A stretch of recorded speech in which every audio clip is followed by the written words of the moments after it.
नमस्कार, बहुत स्वागत है आप सभी का हमारे इस खास बुलेटिन में। मैं हूं आपके साथ मरियम अली। चलिए देश और दुनिया की जो तमाम बड़ी खबरें हैं उन पे एक नजर डाल लेते हैं।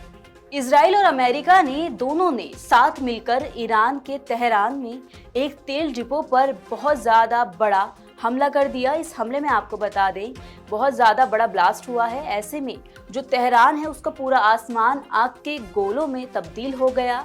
आग के गोले दिखने लगे, धुआं धुआं हो गया हर जगह।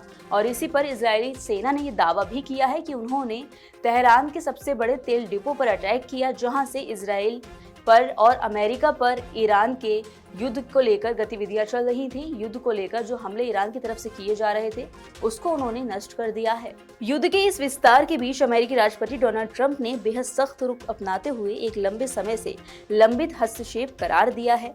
हमले से कुछ समय पहले ही ट्रंप ने घोषणा की थी कि ईरान पर अब तक का सबसे बड़ा प्रहार किया जाएगा। वहीं पत्रकारों से चर्चा के दौरान उन्होंने वैश्विक तेल बाजार में कीमतों के बढ़ने की चिंताओं को सिरे से खारिज कर दिया। तेहरान का तर्क है कि वो किसी भी ऐसे देश को नहीं बख्शेगा जिसकी जमीन या संसाधनों का उपयोग उस पर हमले के लिए किया जा रहा है।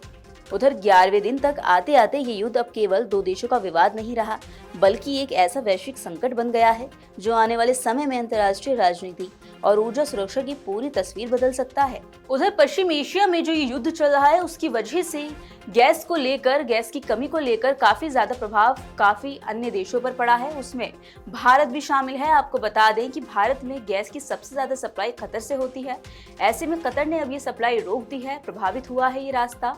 इसलिए अब भारत में गैस को लेकर संकट हो गया है, ऐसा कहा जा सकता है। देश के ज्यादातर हिस्सों में लोगों को एलपीजी सिलेंडर नहीं मिल रहे, जहां मिल रहे हैं उनकी कीमत काफी ज्यादा हो गई है। गैस की परेशानी को देखते हुए सरकार भी एक्टिव हुई और आवश्यक वस्तु कानून लागू कर दिया है। इसी के साथ आपको बता दें कि देश में एलपीजी की किल्लत के कारण रेस्टोरेंट इंडस्ट्री को जबरदस्त नुकसान हो रहा है। कई रेस्टोरेंट अस्थायी रूप से बंद कर दिए गए।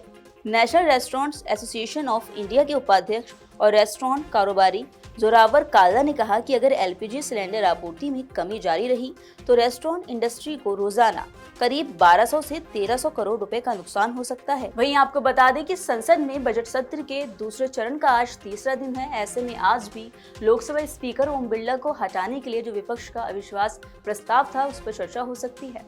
इस पर चर्चा के लिए 10 घंटे का समय तय हुआ है, जिसमें मंगलवार यानी बीते दिन करीब 7 घंटे तक बहस हो चुकी है।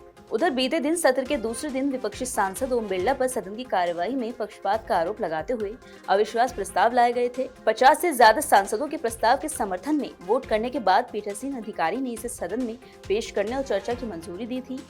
उधर बहस की शुरुआत करते हुए कांग्रेस सांसद गौरव गोगोई ने कहा कि बजट सत्र के दौरान 20 बार नेता प्रतिपक्ष राहुल गांधी को रोका टोका गया, उन्हें बार बार रूलिंग बुक दिखाई गई। विपक्ष ने कहा कि स्पीकर सरकार के दबाव में काम कर रहे हैं। साथ ही संसदीय कार्य मंत्री किरेन रिजिजू ने कहा कि ओम बिरला पर लगे आरोप झूठे हैं, वो निष्पक्षता से सदन की कार्रवाई चलाते हैं। 15वीं लोकसभा में नेता प्रतिपक्ष केवल 2 बार बोले। जब सेशन चलता है तो विदेश चले जाते हैं। नेता प्रतिपक्ष अपनी बात बोल के सदन से भाग जाते हैं, किसी और की बात नहीं सुनते, फिर कहते हैं कि मुझे बोलने नहीं दिया जाता। वहीं यूपी से एक बड़ी खबर सामने आई है। आपको बता दें कि पाकिस्तानी खुफिया एजेंसी आईएसआई के लिए जासूसी करने वाले आदर्श कुमार को यूपी की एटीएस ने गिरफ्तार कर लिया है। बता दें कि आदर्श कुमार दक्षिणी नेवल कमांड कोच्चि केरल में लांस नायक के पद पर तैनात थे। कहा जा रहा है कि वो रणनीतिक महत्व से संवेदनशील युद्धपोतों की तस्वीरें आईएसआई को भेज रहा था। आईएसआई की तरफ से आदर्श कुमार के खाते में रकम भी भेजी गई। इसके बाद यूपी एटीएस ने आगरा से आदर्श कुमार को गिरफ्तार कर लिया। आरोपी को जेल भेज दिया गया है। आदर्श मूल रूप से आगरा का रहने वाला है। बता दें कि इससे पहले आगरा के ही एक शख्स को गिरफ्तार किया गया था। आरोप है कि वो पाकिस्तानी खुफिया एजेंसी आईएसआई का एजेंट है। पकड़े गए आरोपी की पहचान रविंद्र कुमार के रूप में हुई। रविंद्र आगरा के ऑर्डिनेंस फैक्ट्री में काम करता था। उस पर लंबे वक्त से पाकिस्तान के लिए जासूसी करने का आरोप लगा था। रविंद्र फिरोजाबाद के हजरतपुर की ऑर्डिनेंस फैक्ट्री में चार्जमैन था। वहीं एटीएस को उसके पास से कई अहम सबूत भी मिले थे। चलिए अब थोड़ी जानकारी मौसम की ले लेते हैं। दिल्ली एनसीआर में लगातार तापमान बढ़ रहा है। इसी बीच देखा जा रहा है कि तेज हवाएं भी चल रही हैं और शाम के वक्त थोड़ा सा मौसम में बदलाव भी देखने को मिलता है। ऐसे में आईएमडी का पूर्वानुमान है कि आज दिल्ली में अधिकतम तापमान करीब 37 डिग्री के आसपास जा सकता है।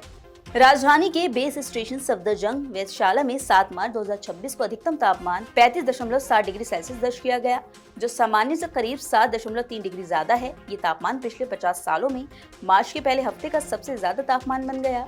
इससे पहले मार्च के पहले हफ्ते में सबसे ज्यादा तापमान 14.8 डिग्री सेल्सियस दर्ज हुआ था। वहीं दूसरी तरफ पहाड़ी और पूर्वोत्तर राज्यों में बारिश और बर्फबारी का दौर देखने को मिल सकता है। मौसम विभाग की रिपोर्ट के मुताबिक आज जम्मू कश्मीर में हल्की से थोड़ी तेज बारिश और बर्फबारी हो सकती है। कुछ इलाकों में 11 मार्च यानी आज मध्यम से थोड़ी तेज बारिश और बर्फबारी संभावना जताई गई। इसके बाद 13 से 15 मार्च के बीच कई राज्यों में हल्की बारिश और बर्फबारी की संभावना जताई गई है। उधर हिमाचल प्रदेश और उत्तराखंड में भी 11 से यानी आज से 15 मार्च के बीच कई जगहों पर हल्की बारिश और बर्फबारी हो सकती है। इसी बीच आपको बता दें कि 12 मार्च तक हिमाचल प्रदेश में ओलावृष्टि की गतिविधि भी देखी जा सकती है। तो ये थी वो तमाम जरूरी खबरें जो हमने आपको दिखाई। इन खबरों का अपडेट भी लगातार हम आपसे साझा करते रहेंगे। बस उसके लिए आपको जुड़े रहना होगा नवोदय टाइम्स पंजाब केसरी के साथ।